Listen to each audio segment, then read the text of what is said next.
Hi, this is Sally Morgan, physical therapist, craniosacral therapist, and Tellington T-Touch practitioner for animals and people. This is Tristan. He's a Corgi. And yes, I had my hair repurpled because of what's going on later today. So we're going to continue our discussion of uric acid stones and our general discussion of crystals in the urine. So the two kinds of stones that we haven't talked about yet are urate stones, which are commonly found in Dalmatians, and then another kind called cysteine stones, which are commonly found in bulldogs, Newfies, Irish setters, basset hounds, dachshunds, chihuahuas, and Yorkies. These are less likely to be diet related, and they are commonly due to some kind of genetic function. Uric acid stones, urate stones, according to Karen Becker, 80% of dogs with urate stones are Dalmatians because that breed is inclined to develop them. Also, bulldogs and Russian terriers can also get this, and there is also a DNA test available to tell if your dog has one copy or two copies of that gene, and if you have two copies, then you're going to be getting those kinds of stones. They are automatically predisposed, so in that case, I would be sure to give my dog a very healthy diet to help minimize the risk of, oh, thank you, Danny, to minimize the risk of the stones developing into something really that's going to require surgery.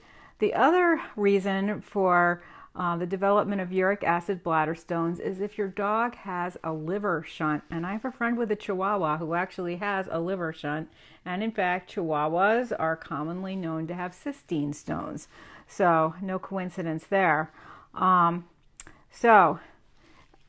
have to make sure you keep checking your dog's urine regularly. Like I would go in every 6 months for a pee test. It's not too expensive. Most vets can do it competently, and it's not too bad. Urate stones form from foods that contain purines, which are found in high concentrations in meat and meat products, and they break down in the liver into uric acid.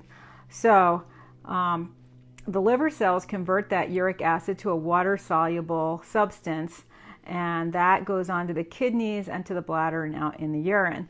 And that's what happens in a normal, functioning, healthy dog.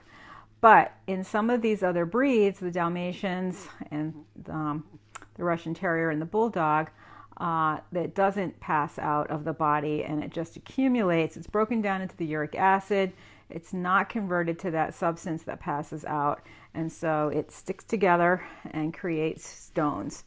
So the symptoms are pretty much similar to what we saw with the other kinds of crystals in the urine. Straining and discomfort during urination, in particular blood in the urine for this one, passing only a small amount of urine at a time, urine leakage and accidents at your house, drinking and peeing more, which can be a symptom of diabetes and Cushing. So if your dog is drinking a lot and peeing a lot, make sure you get them checked. And if you have a high-risk breed, such as a Dalmatian, and you suspect your pet may have crystals, immediately get them to a vet and get a urine sample, because this can be a real problem for your dog. So as with all of our other stones and crystals in the urine and the urinary tract, you want to try to keep the dog's pH at a good level, not too acidic, and to keep the urine dilute, which means supplying lots of water. So you can get pH strips at a drugstore and check your dog's urine to keep it at a balanced level of 7. And it's not too hard to, no matter you have a male or a female, to get a little strip and get some pee on it. Even if you're wiping in on the drips on the wet grass, you can still get some kind of an idea. Best to check it in the morning before your dog has had his breakfast. After meals, it's not that accurate. And just because your Dalmatian has these crystals doesn't mean that he'll get a bladder stone. He can be treated and do okay. Foods that you don't want to give a dog predisposed to uric acid stones, they should be on raw or canned food to get the increased water content. Never kibble. And they should avoid treats high in vitamin C, and that would include some of our treats that have fruit in them, because vitamin C acidifies the urine. So again, you want to get those RX cranberries from Dr. Judy Morgan. Other things you want to avoid include brewer's yeast, spinach, mushrooms, shellfish, and that will help keep your dog's urine less than acid and a little bit happier. And so that's really just sort of a wrap up on the different kinds of crystals your dog can get in his urine and what to do. Basically, don't feed kibble. My poor grandmother, she loved Dalmatians. She had a whole lot of them, and they were diabetic and they were severely obese because they ate half of my grandfather's dinner at least every feeding. And he ate a very high fat diet. Anything that had grease or fat attached to it, meat, chicken, he ate all of that. He loved that stuff.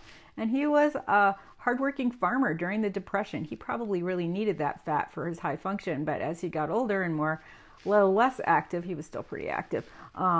He actually had a heart attack, and that's what took him across the Rainbow Bridge, but his dogs didn't do any better eating that high fat diet.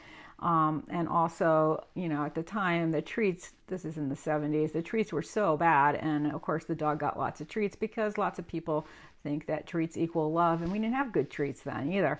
So these poor Dalmatians, they were constantly prone to these kinds of problems. And maybe one of them had surgery. My sister might remember better than I do.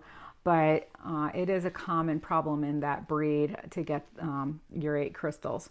So you can go back and look at the other two little videos I did, Facebook Lives on the other two kinds of crystals, struvite and oxalate, and check those out. And really the best thing to do for it is to have a good preventative diet, which includes really juicy food.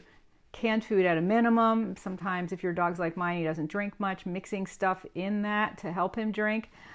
Which would be some canned dog food or just some ground up meat, or baby food even is actually sometimes better than canned dog food. If you can get an organic, all natural one, that's even better. And that's actually a good thing to keep in mind if you ever have a sick dog. Baby food can sometimes be your best option to feed them because the vet's going to recommend rice and chicken, and that's not usually good for a lot of dogs. Ground turkey is better. And some of the other things like oatmeal actually are better depending on what you've got going on with your dog. So, and I recommend that RX cranberry and also probiotics to keep your dog's immune system really highly functioning. And you get both of those things at my sister's website, drjudymorgan.com. But, if you have another place to get them, a lot of vets sell RX vitamins, and so you can get the cranberry and the probiotic from that company from your vet maybe, or if you're lucky, some other kind of specialty pet store in your area. So thanks for joining us for this episode of Conversations with a Corgi. I am off to Long Island with Tristan for the day to participate in this thing called the Breast and the Sea Project. It's for breast cancer survivors. I hate that word. I really call myself a thriver, not a survivor, but people don't know what that means. So we're heading over to Long Island, and it's going to be a gorgeous day, and we're going to be out at the water all day, and we're doing some kind of workshop, I don't know, and then they're doing some photographs in the water. You can look that up online at breastinthesea.com.